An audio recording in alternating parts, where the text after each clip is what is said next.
What's good? What's good? Good morning, everybody. Good morning, everybody.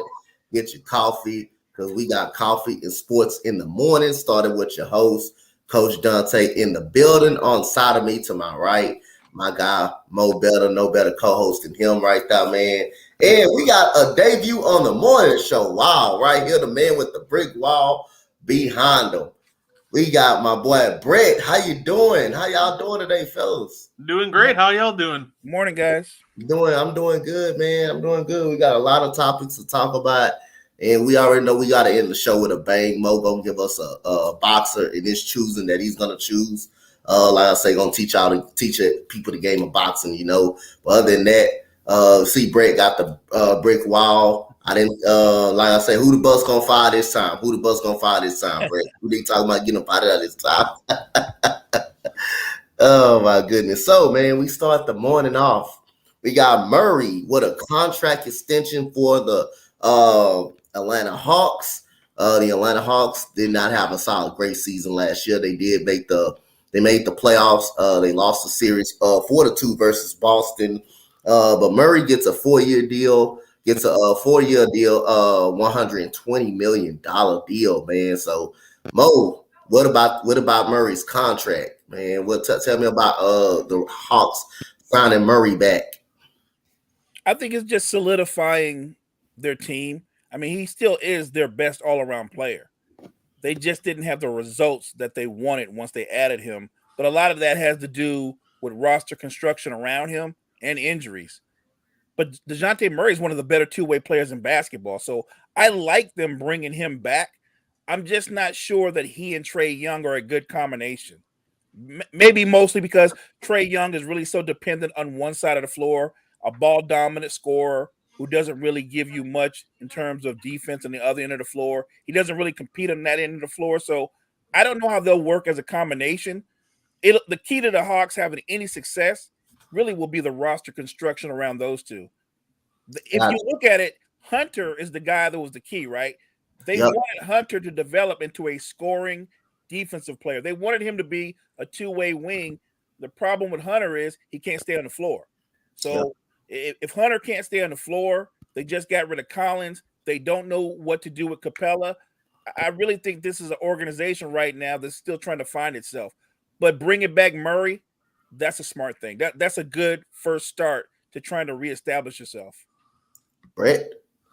It just kind of felt like a formality at that point because of how much they gave up to grab him. But in all reality, I do like the contract. I do like bringing back DeJounte. I think a lot of the struggles last year were kind of just injuries, and I'm just not sold on. I'm not very high on Trae Young just overall. I think he's a phenomenal playmaker, but I think he just takes way too many bad shots. His shooting percentages are all too low, considering we like to call him the second coming of Steph Curry. People still try to compare him to Steph. So overall, I do like the DeJounte signing, but I think as long as Trae Young's still hucking up bad shots and just low IQ and not competing on defense, I don't think it'll all really matter too much. Yep, gotcha. I say Murray is one of my favorite players in the NBA, man. Like I say, love the way this man come out there and play hard, competes. Love the way he plays defense. Love the way he plays defense. He can defend at a high level. It was good to see the man be an all-star last year. It was great to see him be an all-star last year, which is that was rightfully deserving of him because the man can, he can play. He got long arms. He got better at the three. He got better at the three guard, and you got Trae Young. One thing about Trae Young, he's been very ball dominant. He's been very inefficient when he does shoot the basketball. He seems to get wore down on the defensive side. But like Mo said, if DeAndre Hunter can stay healthy, I believe that's a big key to the Toronto Raptors. I mean, to the Atlanta Hawks. I don't know. I still think I don't got too much faith in the Atlanta Hawks. I still think they're going to be hobbling around that play-in tournament. Probably they can get a 6 seed. They can get a 6 seed at best. The team is good enough to lead. The team is actually ultra talented enough to get a 5th or a 6th seed. But other than that, how good they will be. They struggled against bad teams last year. It'll be interesting just to see how they flow, how the chemistry go. And I'm starting to get a little glimpse. Trae Young, just like Luka, it's kind of hard to play with. Trae Young could be hard to play with too. I mean, he can be kind of hard to play with. John Collins, got into an altercation with him saying, trust your teammates more. And Trae Young got the Trae Young can be a diva at times. He can be a diva at times, but it'll be interesting to see how it works. But if the Hawks going to be better, I think Trae Young's got to be better. He's got to take more better shots. He's got to be more efficient from the field. He's got to be a willing passer. If he's off, he's got to be a willing passer. He's got to know that he does got a guy that can score 20 points a night on his team. DeAndre Hunter can drop you 15. He can drop you 15 on any given night. So I like the signing. I just don't like the team construction as a whole. Just don't like the team as a whole. So any last thoughts on this topic right here y'all want to touch on?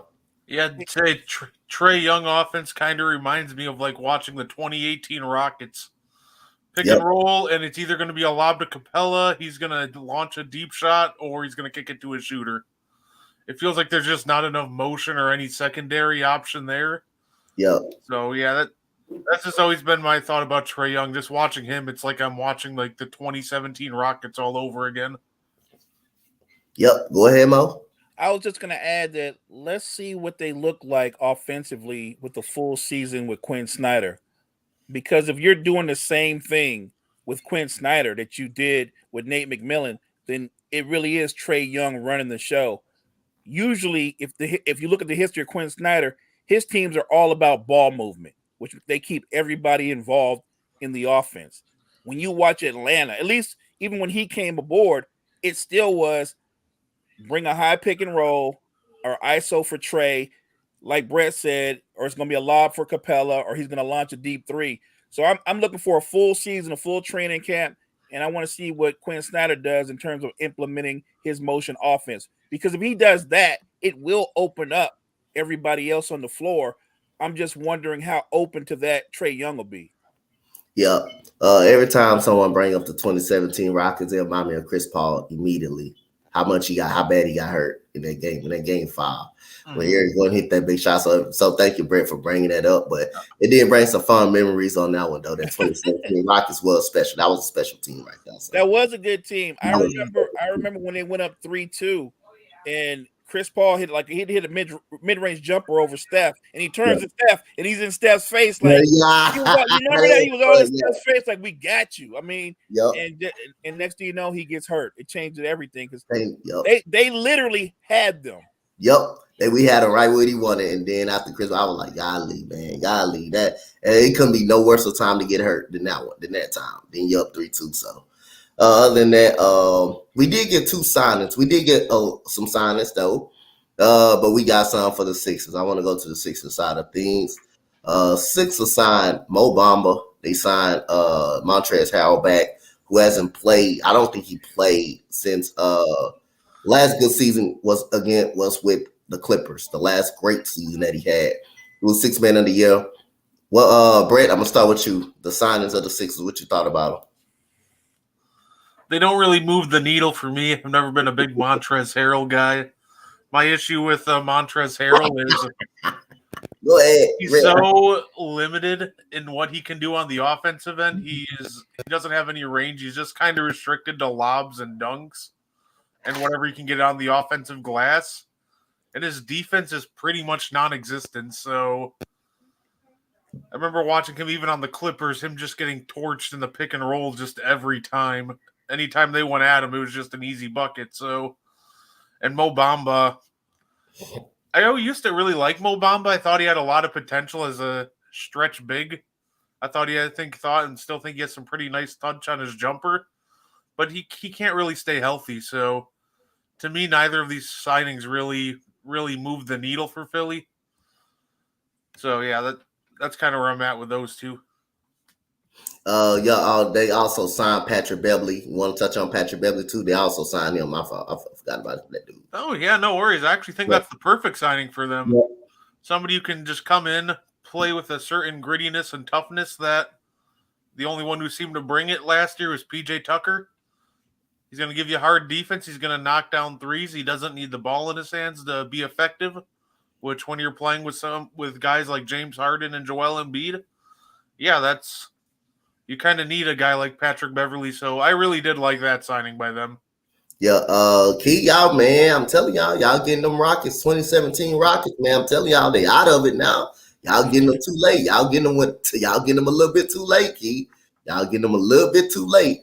Go ahead, Mo. Paul Reed's gonna be he said Paul Reed's gonna be gone. I really like Paul Reed. Y'all should did whatever it takes to hold on to that dude. Watch that dude go somewhere else and get better. Go ahead, Mo. Yeah, I don't think these signings have any impact on the Sixers. Maybe they're just filling out roster spots. Montrezl Harrell, he was 6 Man of the Year, and before he won 6 Man of the Year, he had established himself as one of with the Rockets. So it wasn't a fluke. The guys clearly can play offensively. No, he doesn't have a jump shot, and most of his production comes from diving or getting in the pick and roll and in the restricted area. But he was a really good scorer in the restricted area. Not a good defender, limited defender, but I thought Philly brought him there because of the offense. If Montrezl Harrell gives you that 12 to 15 a game with 8 rebounds coming off your bench, you'll take that. The problem in Philly was at their style of play, it wasn't conducive to what he wanted to do. You really couldn't play Montrezl Harrell with Joel Embiid. I mean, you just would have had too many spacing issues. The problem with Montrezl Harrell is if he's going to be a big, he has to be the only big on the floor because he's a zero range player and he causes spacing issues from everybody around him. So I'm looking for Nick Nurse to play him in spot minutes, to play him with certain units that can kind of amplify his skill sets. I don't think Montrezl Harrell is washed. I just think he's one of those guys that got forgotten about and wasn't used properly with the former coaching staff. Gotcha. So as far as Mo Bamba go, I don't care. I actually thought he was gonna be a solid, like Brett said, solid rim protector and stuff, but he turned out to be a bust. He turns out to be a bust, man. That dude, guy.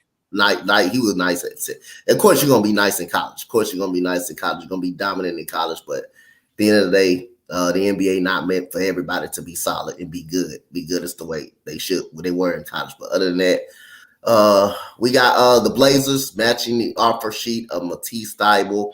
Y'all don't know Mattise Thybulle. He's a very good defender. He's an awesome defender, I think. He played for the 76ers, never really got a shot. With the 76ers, his confidence was broken. And you know what happens when you leave Philadelphia, goes to Portland, he gets better immediately. All of a sudden, he knows how to shoot the basketball. And one day in his press conference, he took a shot at the Sixers. So, Mo, start with you. What you think about this signing for Portland bringing Mattise Thybulle back? I think they recognize that he's a top wing defender. He's a versatile wing defender. And he did show improvement with his shot from the outside. He still needs to work on it. It still needs to be more efficient. But I think that's the kind of player that you want to build. Look, when you've got what they have, let's say Damian Lillard's not going anywhere. You got Scoot Henderson, Miles Simon. They have a lot of guys that can get buckets. They don't have a lot of guys that can defend. Yeah. So in a league that is constantly looking for top wing defenders, his value is through the roof. Guys like that, you need guys like that on your squad. So I understand them matching the offer because wing defenders are at a premium in this NBA. So it's a smart signing. And like you said, when he left the Sixers, that jump shot, it wasn't great, but it was much improved. Yep. Yeah. Right. In a 22-game sample size, a career 33% three-point shooter, he was shooting 38% in Portland. So it might have been just a schematic issue. His confidence just kind of busted in Philly. But as soon as he got to Portland, he looked much better. So I really like them matching this offer sheet because if that three-point shot stays where it is, along with his elite defense, now you can, if you do want to move on from him because you're not in win now mode, you can easily get a late contenders first for him at least, or multiple seconds. So I love them matching this offer sheet because, like I said, even if you don't want to hold on to him, now you can get some really good assets back for him. And at $11 million a year, that's a really good deal. That's a really good deal. hey, coach, don't forget, look, everybody's not cut out to play in Philly. Yep. That's a rough town. That is. Not everybody's cut out for that. So maybe Portland, just the environment alone, is a good spot for Mattise Thybulle. So everybody, like I said, everybody's not cut like that. So this might be the perfect NBA home for him. I mean, but I'm trying to see. I see. This is a question I got for Mo and Brett. Mo and you, Brett. See, is it the development thing kicks into play sometime? Because Doc Rivers, I don't think he's a big fan of playing young players. I mean, you did see, like Brett said, he shot 38% as soon as he left the Philadelphia 76ers. He even took a shot at the team in the press conference. Everybody that literally leaves Philadelphia, they go somewhere else. They actually become a better player. Like they had I forgot that dude, Isaiah Joe. They had him. They didn't use him like that. They didn't develop him. He goes to the Thunder, and all of a sudden he becomes an elite three. He becomes an elite 3-point shooter. Paul Reed had a hell of a season. I thought he had a hell of a season backing up Joel Embiid. Seems like he's on the break of leaving. Is it development, or it's just the town, the city of Philly is just rough on these players when they expect these players to come out there and do their job, but they're not getting the opportunity to go out there and play. What you think it actually is? It could be development. Look, Doc Rivers is not known for player development, and I'm not putting it all on Doc. Yeah. But it could be development. Sometimes when you're a coach and you feel the pressure of having to win now, yeah, I really do think that sometimes your young players suffer for it because you're going to go with your proven players, you're going to go with your veterans, so all of a sudden your rotation shortens. I don't think Mattise Thybulle ever really got the opportunity to stay into the rotation consistently in Philly. But at the same time, look, Philly's a tough place. Yeah. So I think development plays a role, but that fan base, they will ride with you if they think you were there at. Like if you got that dog in you, and he plays hard, but man, as a Philly fan, I'm sure every time he rose up and shot the three, they would make those no. You know what I mean? I'm just saying, and eventually as a player, your confidence just goes to an all-time low. It got to the point where he started avoiding shooting. You know what I mean? Like his confidence sank. And I think that in Portland, with a fresh start, a different system, a different environment, and look, it's not nearly as hostile as Philly can be. I just think that it is a better fit for them. So I won't say it's all about what the Sixers coaching staff didn't do. I would just say that the environment, the expectations aren't the same. Right. I think it is probably has to do with the environment, but I do think a lot of it too just has to do with the coaching staff development and opportunities. Like I know in Portland, there's just more player and ball movement, unlike Philly, where you're pretty much just, if your name's not James Harden or Joel Embiid, you're just like a spot shooter for the most part. I think that has a role in it. Doc Rivers never really played young guys. The only young guy he really played was Maxey. And you go back and look at past Doc teams, and he kind of shied away from playing the young guys. Even, going back to the Clippers, it was a whole all-veteran team. Boston, veteran team. So I think it was a mix of both. I think it was the development. I don't think Doc is necessarily great at developing young talent. I think the scheme was just maybe wrong for Mattise, and Philly just is an overall tough place to play. So I think we're looking at a little bit of everything on that one. Got you. So we have a signing. I love this signing by Dallas. I believe we talked about it the other day, Mo.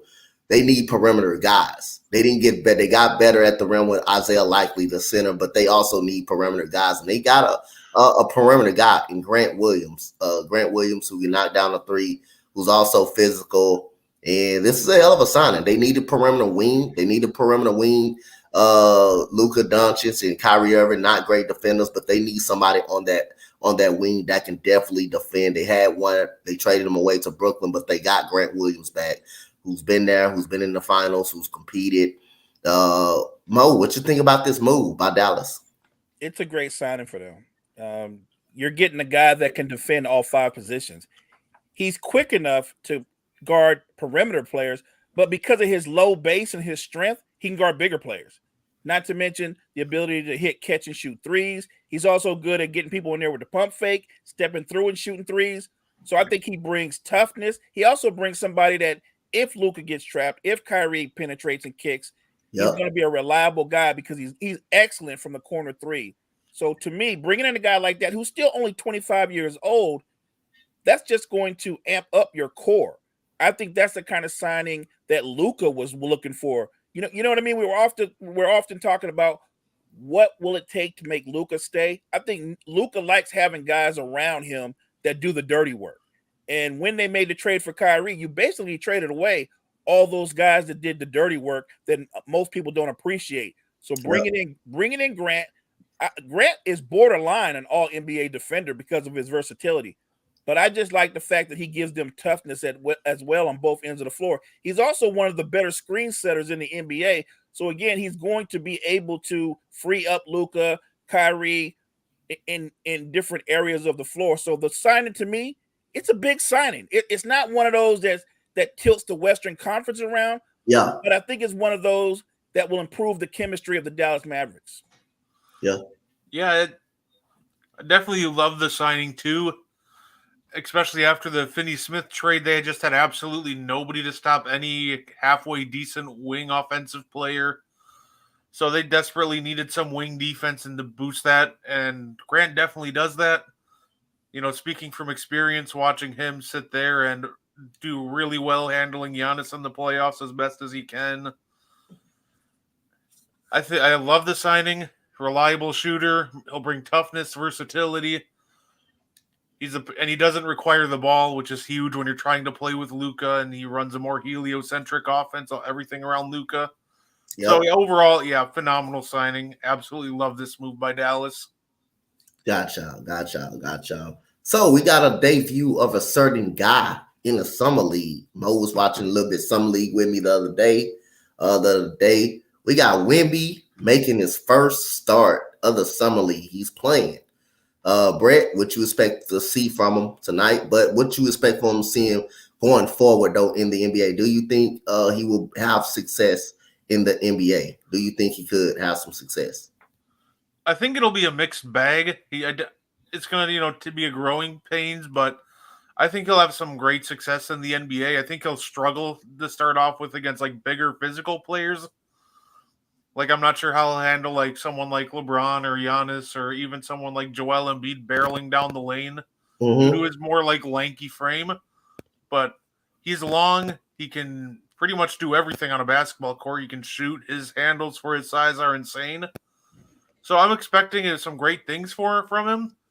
And I think the key to him is just temper your expectations a bit, because we see people saying like, oh, well, if he doesn't have a career better than Hakeem Olajuwon, then he's a bust. So no, I don't think he will have a career like that. Yeah, so it's like I've seen people say things like that, and if that's your expectation for him, if he has to match that level in order to justify his draft spot, then you're going to be disappointed. But I think overall he'll have a very successful rookie season if you keep your expectations where they should be. Got you. Definitely agree. Go ahead, Mo. So the hype about him or around him says that he's going to be some kind of combination of Kevin Durant and Tim Duncan. That's the hype.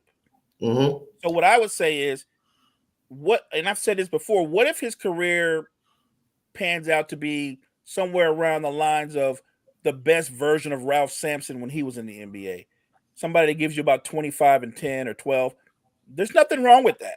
Oh no! You know what I mean? What I'm trying to say is they're talking about transcendent player. I understand you thinking that way in potential, but when he gets on the floor, it's going to be a minute before he's a transcendent player, if ever. So what I think is, because I'm always rooting for the league. I hope he's everything that people think he is, but I'm going to temper my expectations and say, if he can give you 20 and 10 in his first year, to me, and shoot a high percentage, that's a great first season, because this league's not easy. And like Brett said, what happens, because from the weak side on defense, he's going to get a ton of block shots just with his length. But what happens when he's in close quarters and somebody that weighs 280 like Embiid turns that right shoulder into that frail chest? I'm just going to say it hits differently than it does in college. So, not to mention, Coach, think about this. This is an 82-game season. It's a marathon that he's never had to deal with. It's a physicality, even in this era, that he's never had to deal with. And in this era, 6'2", 6'3" point guards, they'll try to dunk on you. Like you're playing against the best of the best. So I expect him to play well. I would just tell Spurs fans, give him time to develop, give him time to grow before you find yourselves being disappointed. I think he's going to have a really good rookie season, but people should kind of calm down when they start talking about looking for him being transcendent, not in year one. Yeah, definitely. Like if he has a 20-10 season, that's a hell of a season for a rookie. I mean, that's rookie of the year status. That's a hell of a season for a rookie. But like Brett touched on, to have Hakeem Olajuwon numbers, you got to be special, man. You got to be actually a transcendent god at the center position to have this type of numbers. The way he can play on offense, I think he can. He probably how tall he is, about 7'4" tall. He's going to be able to affect a lot of shots at the rim. He's going to be able to do that. He's going to be able to do that. Yes, he's got a small body frame. When guys like Giannis come up and put that shoulder to his chest, how could he handle it? Could he handle it like that against bigger guys? But you got to be actually a transcendent talent if you're going to be a player like Olajuwon. Olajuwon did every single thing. It's hard to be leading all time in shot blocks. Timmy Mutombo was closer, but he's not even close to Hakeem Olajuwon in blocking shots. So he averaged 20-10. That's a hell of a season for Victor Wembanyama. Like you say, Coach, he's agile. Yes. He's very agile. So I'm not trying to say he's not going to have moments. Yeah, that'll jump off the screen and capture your attention. He'll have moments, but we really don't even know what position he's going to play. We think by default, because he's 7'3", he's going to be playing in the middle. I don't know. He might end up being a lot like Anthony Davis, and his comfort zone might be more at the 4. I think we're only going to learn more and more about him over the course of the season, and we have to see how he handles the rigors of an NBA season. It's a big difference from what he just came from. Remember, he didn't play in college. Granted, he was playing in a professional league overseas, but this is the league. It's a whole nother level of competition. So I'm just eager to see how he handles himself on both ends of the floor. And to add to that point, handling this regular season, we've seen this before with a couple of other guys that came over from overseas. Yeah. We've seen this with Luka. We've seen this with Porzingis, where they'll come out like a ball of fire. They'll start out really hot to start the year. But then, turn the calendar, January, February, that second half of the year, it seems to really affect them, and they start to slow down in the second half of the year. So I think you made a great point there, Mo. I think the big key is he's just got to make sure to pace himself so he can try to be effective games 1 through 82 and not just ball of fire the first, 40 games, and then the next 40 is just completely gassed. Yep. So we got a interesting one right here. So in their primes, Brad, I'm gonna start this with you. Who do you take? Prime young Darren Williams or a prime Chris Paul? Who are you taking? Oh, I would still take a prime Chris Paul. Yeah. And the big difference to me is prime Darren Williams, I kind of think between 2009 and 2012. Comparing him and Chris Paul's stats, watching their game film and everything from between those times, I think the big difference maker is the defensive end. Their offensive stats look very similar, but Chris Paul was more efficient in that time frame during Darren Williams' peak, and not to mention he was still making all NBA defensive teams. Darren Williams wasn't. So to me, I would still take Chris Paul, and I think the big X factor you're looking at is the defensive end, where Chris Paul has always been much better than Williams, even before the injury started affecting him. Yep. Go ahead, Mo. I don't think this one is close. I would take CP3. Just the better overall basketball player, the more consistent basketball player. And look, at his peak, Chris Paul is one of the best defensive players in the NBA history at his position. He can lock down bigger guys, let alone guys his own size. Oftentimes you saw Chris Paul guarding guys 6'6", 6'8", and they couldn't back him down because of his lower body strength. Darren Williams never really bought into defense. And I want to add this too. Go ahead. What really hurt Darren Williams was probably his own overconfidence. He Yeah. thought that he didn't need Jerry Sloan. He didn't appreciate Jerry Sloan.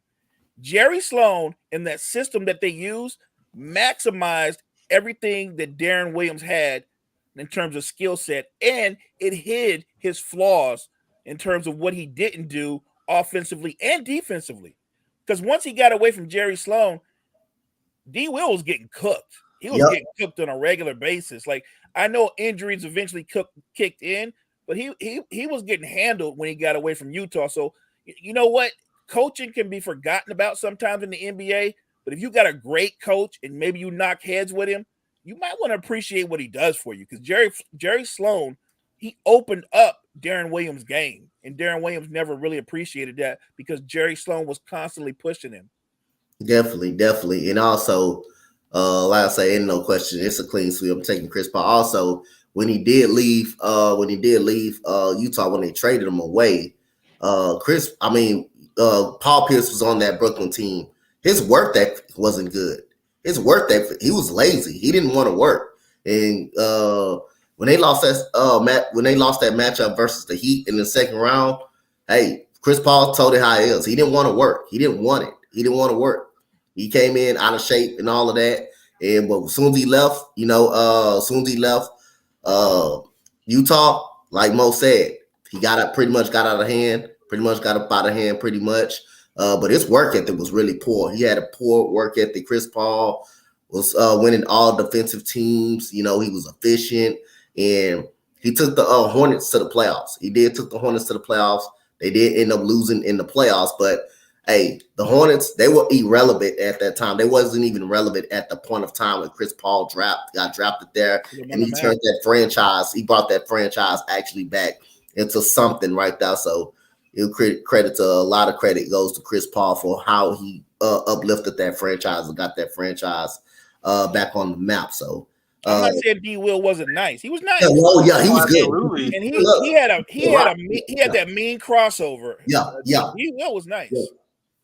You used to kill us. I seen that from my hand. I seen that on myself when he played the Rocks. Yeah, he used to kill us a lot. So if you can set their careers right back without any type of injuries, Mo, who are you going to take? Derrick Rose, Andrew Luck, or Greg Oden? Derrick Rose. It's easy. Well, one, Go ahead. Andrew Luck was special. He was talented, and he could have very well ended up being a Hall of Fame quarterback. He had a lot of success. He just walked away at a young age. With Greg Oden, a lot of people talk about the injuries, but I don't know how good he would have been. No one knows. He literally didn't play enough to give you an idea of what he was. I think he had 21 game sample size where he averaged 11 points and 9 rebounds and a couple of blocks.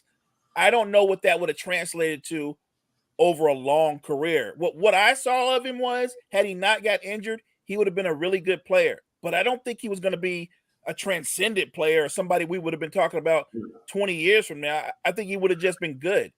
Derrick Rose, before the injury, Derrick Rose was going to be transcendent. He was special. Like, when he was playing, did you not, when you didn't see the Bulls game, didn't you turn on SportsCenter to see what Derrick Rose did, who he dunked on next? Like, Derrick Rose was catching bodies on a nightly basis. And when he wasn't catching bodies, he was crossing cats up and attacking the basket. Like, he was exciting to watch. And those Bulls teams, if you guys remember, they were built very similar to the early 2000 Sixers, where they surrounded Iverson with a bunch of defensive-minded dogs and then let him do his thing.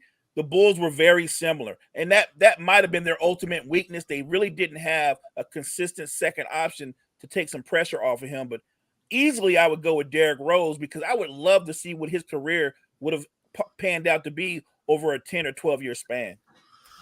Yeah, I think I'd definitely have to go Derrick Rose too. I would have loved to see, because I know he won the MVP in 2011, but I don't really think that he quite peaked yet. I think he would have been able to reach even higher heights. Mm-hmm. And I would have loved to see exactly what that would entail. Like, pre-injury D Rose, like his insane shiftiness, athleticism, his ability to just stop on a dime, change of direction. Like, I absolutely would have loved to see what would have happened if he would have like developed a more consistent shot, to see how unstoppable he could have truly became, because I don't think he even touched or came even close to touching what his real peak could have been. So yeah, I'd have to go D Rose. Hey, Yeah. Coach, Go ahead. I was going to ask you, don't you think that's one of the differences between D Rose and Russ? Yeah. They're both ultra athletic, ultra quick, but Russ didn't have that shiftiness. He didn't have that quickness. He didn't have the handle that Rose actually had a handle. Russ doesn't really have a strong handle. He's just ultra quick. I thought that was one of the big differences between the two. D Rose was breaking ankles left and right. Yep. I thought he was a better ball handler than Russell Westbrook, but their games were really similar. They both games remind me of the same. Neither one of them could really shoot. And Russ still really can't shoot that much, but neither one of them could really shoot. They both was explosive. Russell Westbrook probably was the better rebounder, the better playmaker. But Derrick Rose, man, had shiftiness. The ball handling was really, really good. You couldn't guard him. They both could jump out the gym. Derrick Rose, if Tom, that's why I blame it on Tom Thibodeau. I think Tom, kind of messed up his career a lot, because why would you have the man in the game when you're up 14? When you're up 14 against the city, why would you have him in the game? The game was over. It was clearly 1 minute left. The game was over. You didn't need to have him in the game. Then he takes one bad hop step and then lands wrong. He twists meniscus. Then he comes back, I believe, the following year versus Portland, and it's the same thing. He gets hurt again. So other than that, I think Tom Thibodeau have a history of doing that, getting guys hurt, and they shouldn't even be in the game longer. They shouldn't even be in the game that long. So, but yeah, I'm gonna go in a different direction right here. I know y'all two said Derrick Rose, but I'm gonna go Andrew Luck. I think that guy was really special, man. Forgot the GM that came in. I think a little bit. He got the offensive line a little bit too late. I think the offensive line was put together a little bit too late.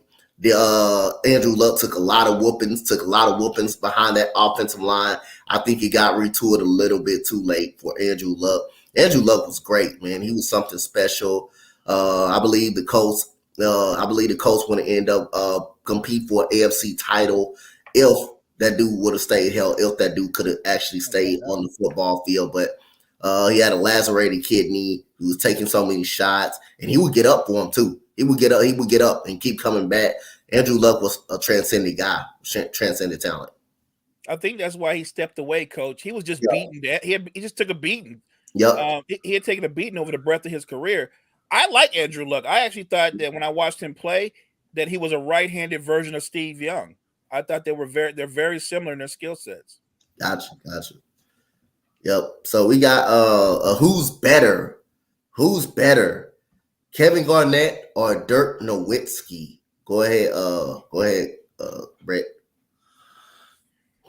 So I'm a really big Dirk Nowitzki fan. He's actually one of the big reasons I got into basketball, because I fell in love with that jump shot. But I'm going to have to go Kevin Garnett. Yeah, there we go. Yeah, there we go. As much as Dirk Nowitzki is like in my top 5 favorite players of all time, he's probably number 2 right behind Giannis. Kevin Garnett's defense was just transcendent. Not only that, just the way his processing speed on defense, the way he would able to almost like read threats and just almost materialize at the basket before you even saw that there was a threat there. That was incredible. His playmaking was also top notch. Mm-hmm. And his offensive game wasn't Dirk's, but he brought enough offensively to the table to where he was still a positive on that end. Add that end with transcendent defense and phenomenal elite playmaking for his position. Yeah, I'm going to have to go Kevin Garnett on this one. Go ahead, Mo. So I think KG is the better player. I would take KD. No, he didn't have Dirk's range, but his 16 to 18-foot jump shot was money. His turnaround from 10 to 15 feet was money. Like KD can give you buckets. He didn't have the range that Dirk did. And I think people forget, because we remember KD maybe later in his career. But remember, when he came into the league, KD was banging on people. Like he had athleticism. Remember, his nickname was the Kid. Like, this guy was a complete basketball player on both ends of the floor. So I would go with him because he's a better overall basketball player. But like I said before, when you look at their greatest achievements, Yeah. Dirk's greatest achievement, it's more impressive than KD's greatest achievement because that Boston team, they were nice across the board. That Dallas team, those were just a bunch of dudes, and they beat down the Heat. Yep. That was just more impressive. Yep. Yep, I like that. We clean sweep off the board. I will go with I will go with KG. I think Kevin Garnett. I'm gonna take it a little further because, like I said, I don't judge on championships. I look at the skill and I look at the actual talent. Look at the actual talent of the player. I think he was better both than Tim Duncan and better overall player than Tim Duncan and Dirk Nowitzki. I think he's a better, far skilled. I think he's better than both of those. I just think, like I say, and you can't forget, Kevin Garnett played on some shitty Minnesota squads, man. Some bad Minnesota squad. The really good Minnesota squad that he had was really the with Latrell Sprewell, yeah. They went to the Western Conference Finals. They lost. You remember that, Mo? They lost to the Lakers. But before that and after that, man, that was some really bad Minnesota teams. And when you're playing as well as you play with Kevin Garnett, play as you is, that seemed to get frustrated. And like I say, when you're losing so much, you're not gonna you're gonna get overlooked as a stud. You know, Tim Duncan came in right away. You know, he had a David Robinson. He had a Tony Parker. He had a Manu Ginobili who came up. That team was consistently competing for the NBA Finals and Western Conference Final. On the other end, you had Kevin Garnett, who was with some really bad Minnesota squads. Like I say, again, he gets over to his first squad. Immediately they were turned around. Immediately they turned Boston around.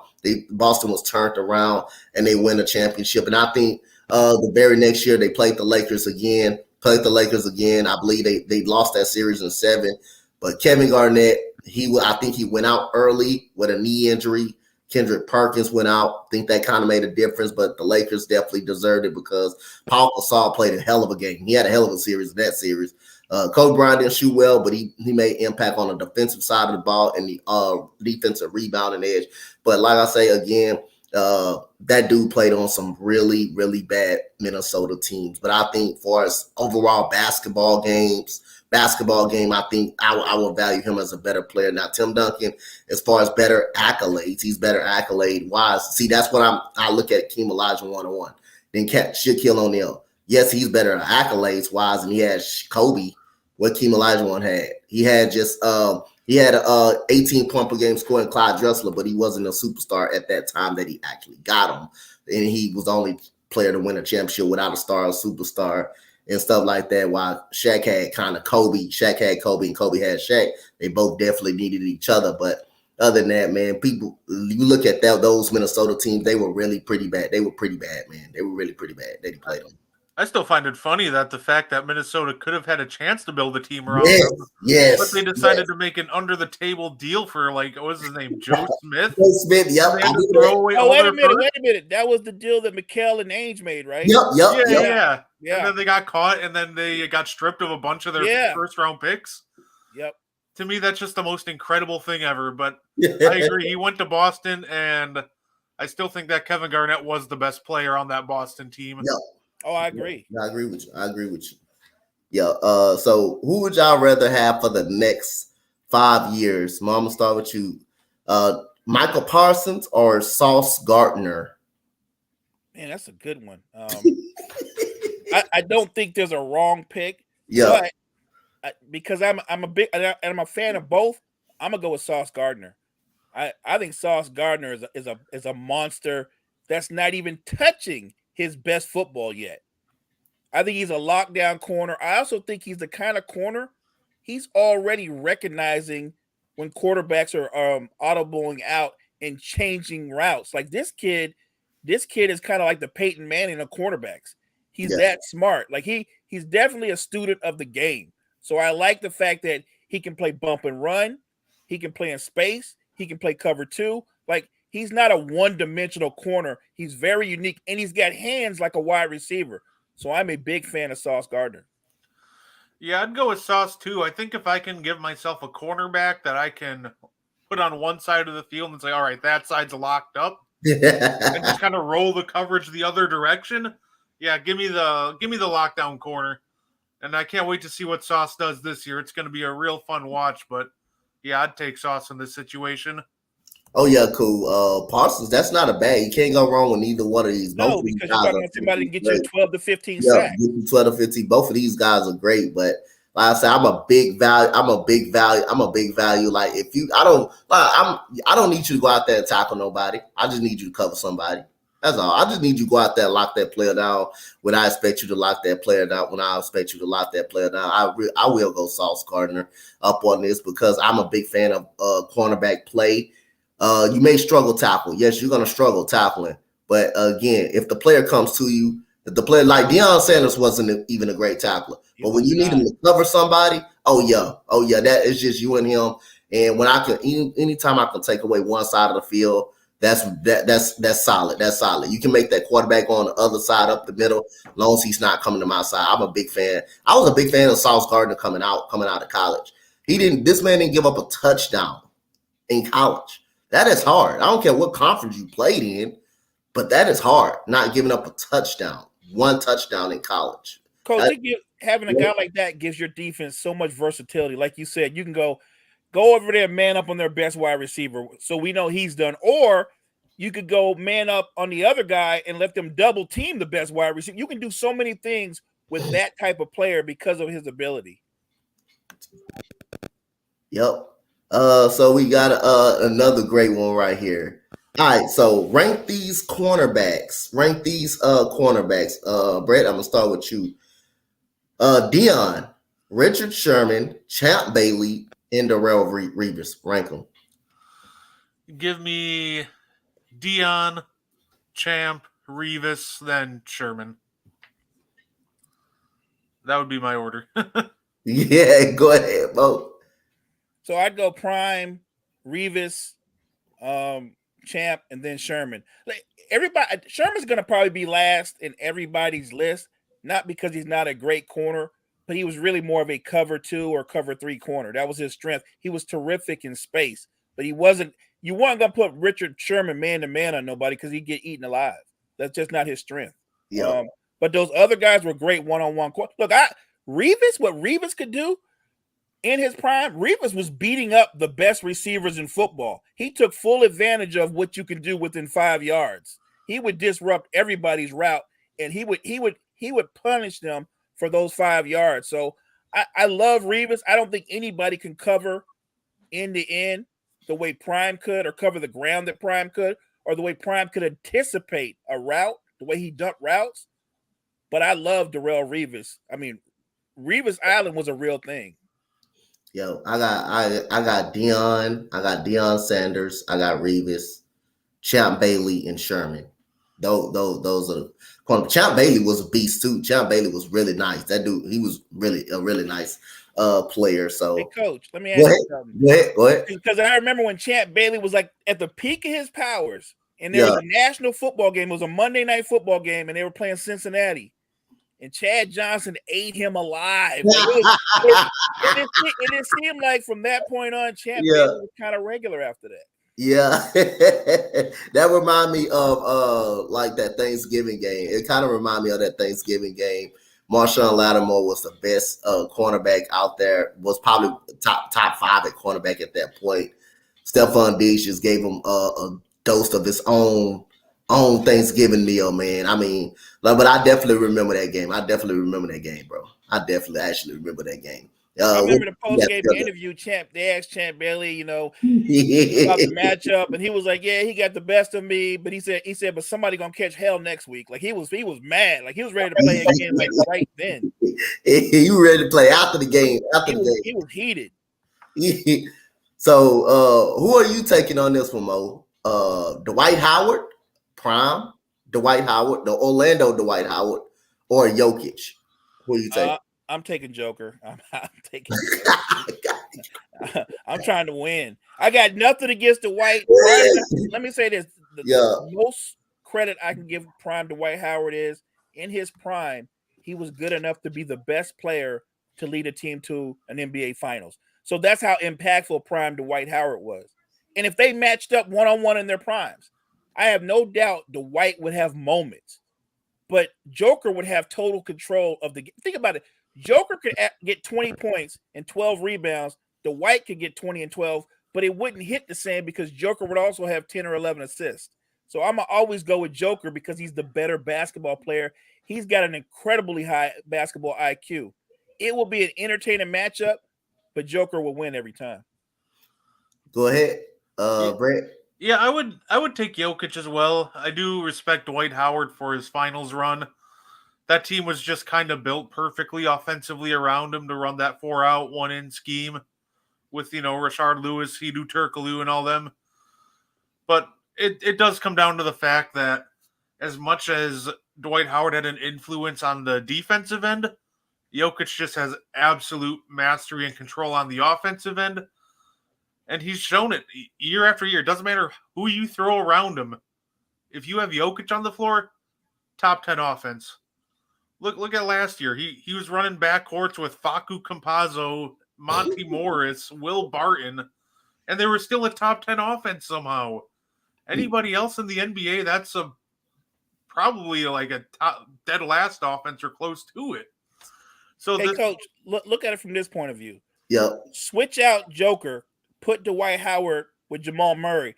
That two-man game won't hit the same. It won't hit the same at all. Completely different, not nearly as deadly with Dwight Howard. Because as great as Dwight Howard was as an athlete, bigger picture, he was really more of a roller. He was very similar to guys like DeAndre Jordan, Clint Capella, just a better version of them.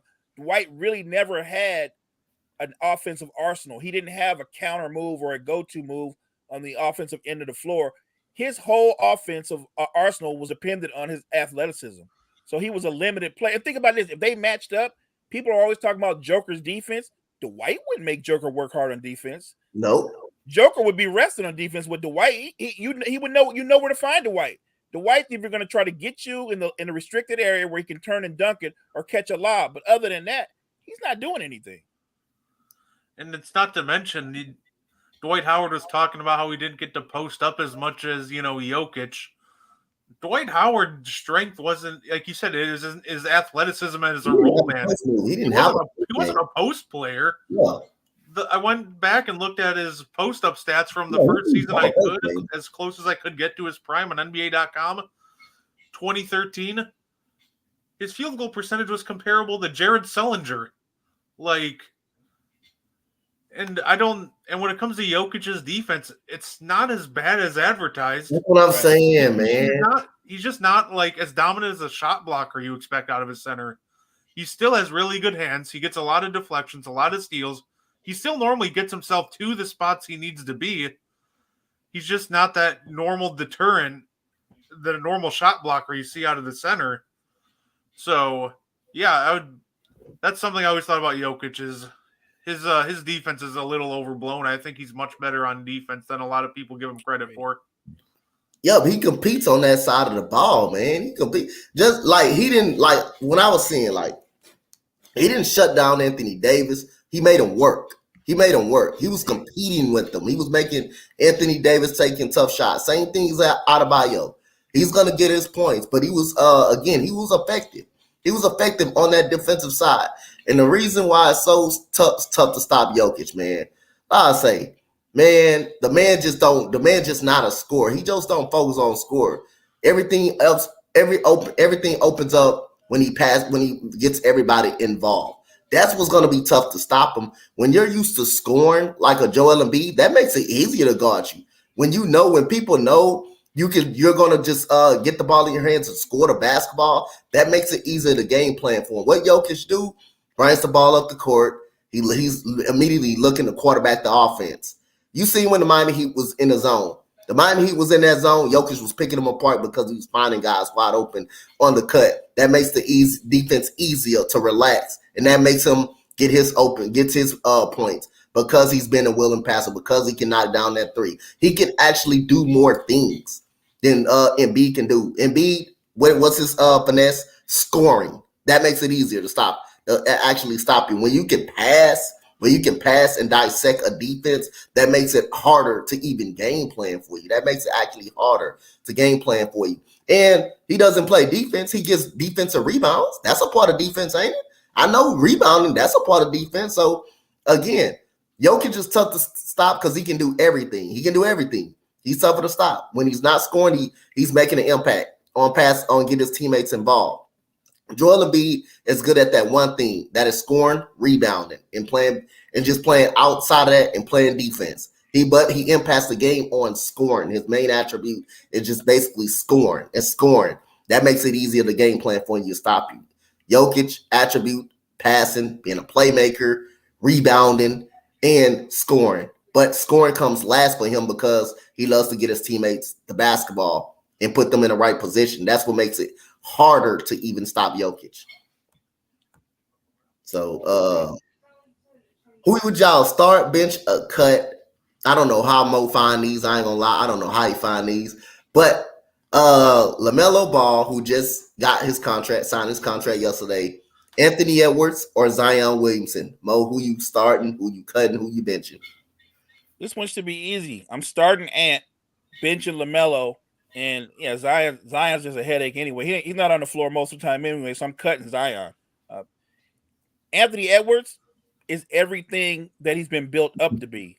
Anthony Edwards is right on that peak to where you develop from star to superstar.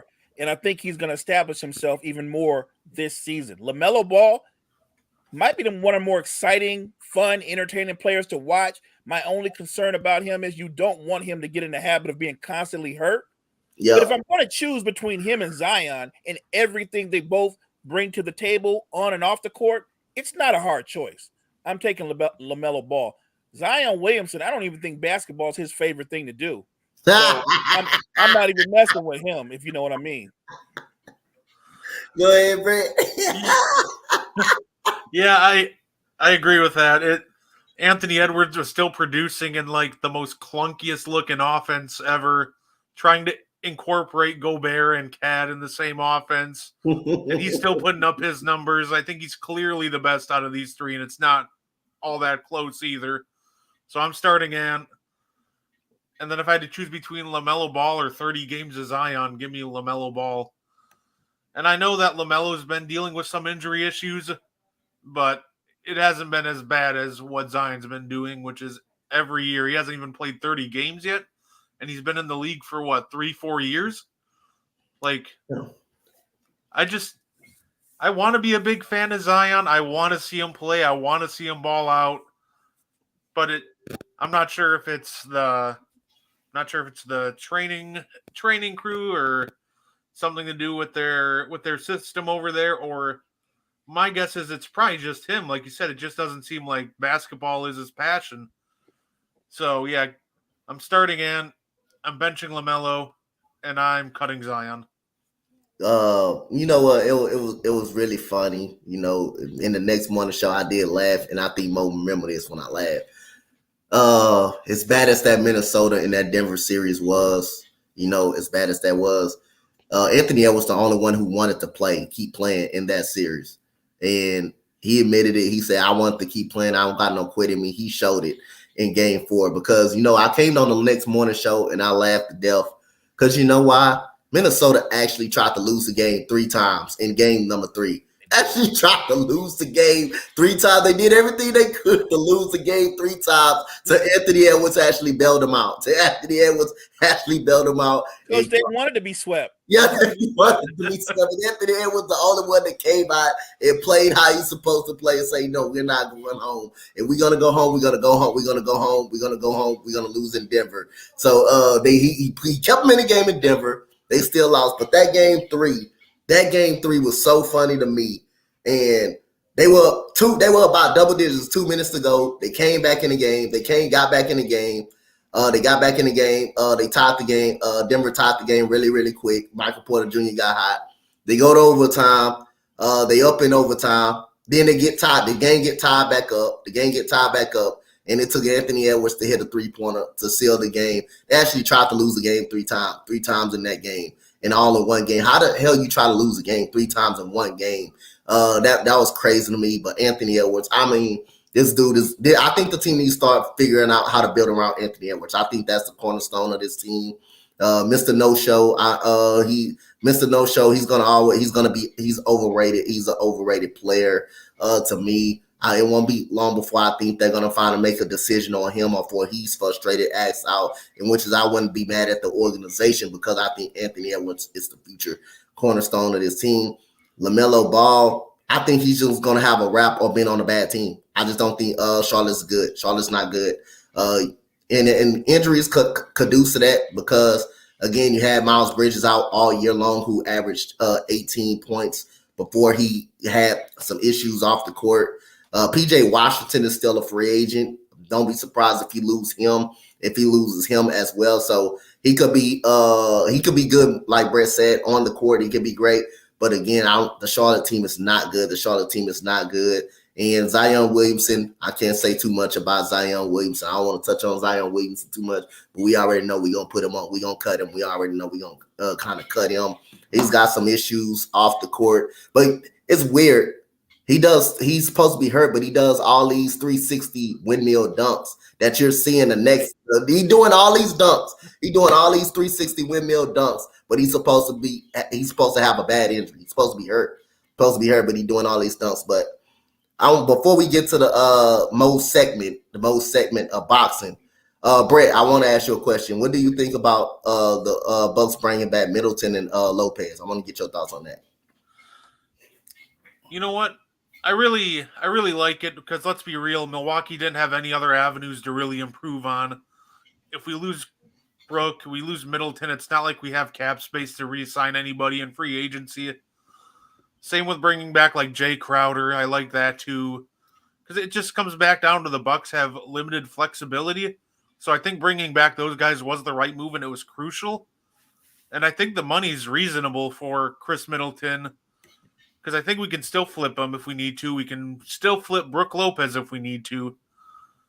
So overall, I like it, and it gives us some flexibility to maybe, if it doesn't work out, add some assets back to the roster and recoup some of those picks we've traded away. Got you. All right, Mo, go ahead and do your thing, Mo. Lead us up out of here.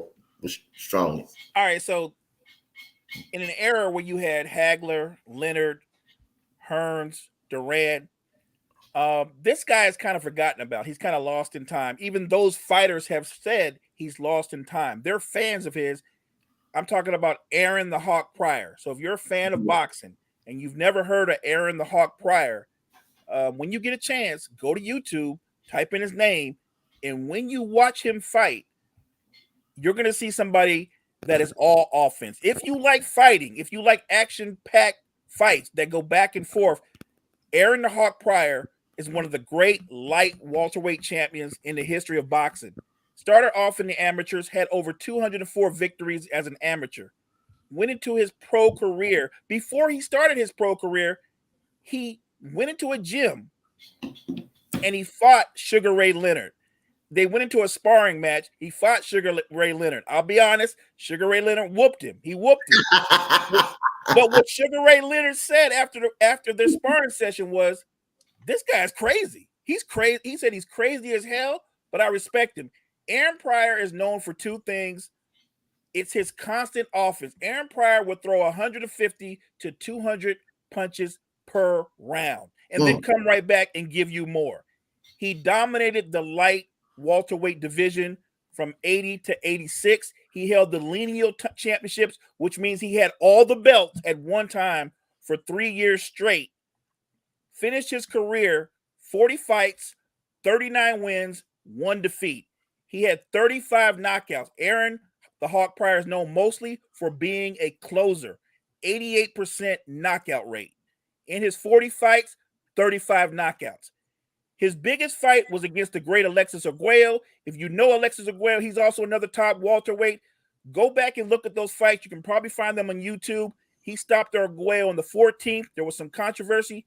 They ran it back. He knocked him out in the 10th round in the second fight. Aaron the Hawk Pryor is one of the most vicious knockout artists in the history of boxing. If you want an entertaining fighter, if you want some, and the thing about Aaron Pryor is he had a steel chin, coach, but many times because of his unorthodox fighting style, he got caught. He got caught and knocked down many times. Never knocked out because he had a steel chin. He would rise up and he would end up stopping his opponents. Aaron the Hawk Pryor is one of the most exciting fighters that you've probably never heard of. If you're a boxing fan, look him up on YouTube. he's going to be one of the most exciting fighters you've ever seen. Aaron the Hawk Pryor, one of the greats. Yeah, there we go, man. Great breakdown by my guy Mo. Awesome breakdown. Marlon said Mo spent that fire right there. Love it, man. Y'all stay tuned Monday. We got more of that, man. We got more of that Mo's boxing segment to end the show. So, man, it was a great morning show, you guys, man. Thank you guys so much for coming on. Thank you all of Empire Sports Network family. Brett, tell the people they can get you at, man. Oh, you can hit me up on Twitter at Brett Gardepy. You can check me out on Facebook at Brett Gardepy, and you can also follow my podcast page which is Gardy3 on Facebook. Mo, tell the people they can follow you at. You can see me here in the Empire. You can see me here on Sports, Coffee and Sports in the morning, Monday through Friday. I'll be on Cheap Seats Monday in the evening with Gene and the crew. So that's where you can find me on the Empire. Y'all know where y'all can find me at. Y'all can find me up later on my channel doing the summer league game starting at 3. Y'all gonna find me doing my Houston Rockets at 6:00 against Scoot Henderson in Portland.